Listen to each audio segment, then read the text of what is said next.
Hello students, আমার চ্যানেলে তোমাদেরকে স্বাগত। এখন শুরু করছি অশোকী একজন কবিতা থেকে বাছাই করা কয়েকটি প্রশ্ন, যেগুলি এমসিকিউ এবং এসিকিউ আকারে তোমাদের জন্য ভীষণ গুরুত্বপূর্ণ। আমি কিন্তু অশোকী একজন কবিতাটি তোমাদের পড়ে দিয়েছি। 2026 মাধ্যমিক পরীক্ষার্থীদের কথা মাথায় রেখে টার্নিং পয়েন্ট চ্যানেলে চলছে কিন্তু ইতিহাস, ভূগোল, ইংরেজি এবং বাংলার ক্লাস। তোমরা প্রত্যেক দিন 2 থেকে 3টে ক্লাস পাবে। অবশ্যই আমার চ্যানেলটা ফলো করো, লাইক করো, শেয়ার করো, আর অবশ্যই কমেন্টে লিখে জানাও আমার ভিডিওগুলো তোমাদের কেমন লাগছে। চলো শুরু করি, কথা না বাড়ি। অশোকী একজন, ছোট প্রশ্ন। দেখো, অশোকী একজন কবিতায় ইংরেজি তর্জমাটির নাম কি? The unhappy one. তারপর দেখো, তারপর যুদ্ধ এলো, এখানে কোন যুদ্ধের ইঙ্গিত কবি করেছেন? উত্তর, স্পেনের গৃহযুদ্ধ। 3 নম্বর বলছে, দেবতারা কত বছর ধরে ধ্যানে ডুবেছিলেন? উত্তর, 1000 বছর। 4 নম্বর প্রশ্ন, অশোকী একজন কবিতায় সেই মেয়েটির উল্লেখ কতবার আছে? 2 বার। 5 নম্বর প্রশ্ন, অশোকী একজন কবিতাটি মূল কোন ভাষায় রচিত? উত্তর, স্প্যানিশ। 6 নম্বর প্রশ্ন, অশোকী একজন কবিতায় কবি মেয়েটিকে কোথায় অপেক্ষায় দাঁড় করিয়ে রেখে যান? দরজায়। 7 নম্বর প্রশ্ন, অশোকী একজন কবিতাটির বাংলা তর্জমা কে করেছেন? নবারুণ ভট্টাচার্য। 8 নম্বর প্রশ্ন, ডুবেছিল ধ্যানে, কারা ডুবেছিল ধ্যানে? দেবতারা। 9 নম্বর প্রশ্ন, অশোকী একজন কবিতার কটি সপ্তাহের কেটে যাওয়ার উল্লেখ আছে? উত্তর, 1 সপ্তাহ। 10 নম্বর প্রশ্ন, উল্টে পড়ল পুরনো মন্দির থেকে টুকরো টুকরো হয়ে, কারা? উত্তর, শান্ত হলুদ দেবতারা। 11 নম্বর প্রশ্ন, তারা আর স্বপ্ন দেখতে পারল না, কারা স্বপ্ন দেখতে পারল না? উত্তর, শান্ত হলুদ দেবতারা। স্টুডেন্টস, ভিডিওটি যদি ভালো লেগে থাকে অবশ্যই আমার চ্যানেল শেয়ার করো, সাবস্ক্রাইব করো, আর পাশে থাকবে বেল আইকন প্রেস করে রেখো।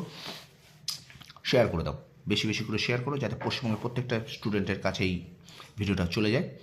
2026 মাধ্যমিক পরীক্ষার কথা মাথায় রেখে চলছে টার্নিং পয়েন্ট চ্যানেলে বাংলা ক্লাস। এখন অশোকী একজন কবিতা থেকে শর্ট প্রশ্ন। দেখো, 12 নম্বর প্রশ্ন, যেখানে আমি ঝুলন্ত বিছানায় ঘুমিয়েছিলাম, যেখানে বলতে কি বোঝানো হয়েছে? এখানে মিষ্টি বাড়ির বারান্দা। 13 নম্বর প্রশ্ন, অশোকী একজন কবিতায় কোন বাদ্যযন্ত্রের উল্লেখ আছে? উত্তর, জলতরঙ্গ। সে জানতো না, সে কি জানতো না? উত্তর, কথক আর কখনো ফিরে আসবে না, আসবে এখানে না হবে। এটা কিন্তু কথকের যে প্রেমিকা বা প্রিয় মানুষ, অর্থাৎ কবি প্রিয় মানুষ, সে কিন্তু জানতো না। বৃষ্টিতে ধুয়ে দিল, বৃষ্টি কি ধুয়ে দিয়েছিল? পায়ের দাগ। 16 নম্বর প্রশ্ন, মিষ্টি বাড়িটির কোথায় ঝুলন্ত বিছানাটি ছিল? উত্তর, বারান্দায়। 17 নম্বর প্রশ্ন, অশোকী একজন কবিতায় দেবতাদের কি বিশেষণ দেওয়া হয়েছে? উত্তর, শান্ত হলুদ। 18 নম্বর প্রশ্ন, অশোকী একজন কবিতায় যে কালো দাগটির কথা বলা হয়েছে সেটি কিসের? উত্তর, রক্তের। 19 নম্বর প্রশ্ন, পরপর পাথরের মতো কি নেমে এসেছিল? উত্তর, বছরগুলো। 20 নম্বর প্রশ্ন, অশোকী একজন কবিতায় কোথায় ঘাস জন্মেছিল? উত্তর, রাস্তায়।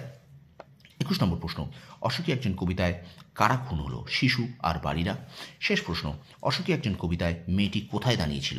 উত্তর, দরজায়। তো স্টুডেন্টস, এই ছিল 22টি প্রশ্ন। এরপরে আমি আরও আনব প্রশ্ন।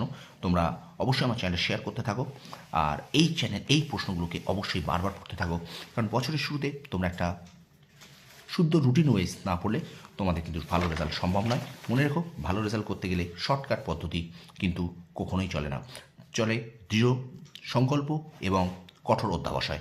ঠিক আছে, তোমরা আমার ভিডিওটা যদি ভালো লেগে থাকে অবশ্যই আমার চ্যানেল শেয়ার করো, সাবস্ক্রাইব করো, আর পাশে থাকবে বেল আইকনটি প্রেস করে রেখো। আর অবশ্যই কমেন্ট বক্সে জানিও তোমরা যে আমার এই ক্লাসটি তোমাদের কেমন লাগলো। তোমরা সফল হও, তোমাদের সাফল্য কামনা করি। ধন্যবাদ।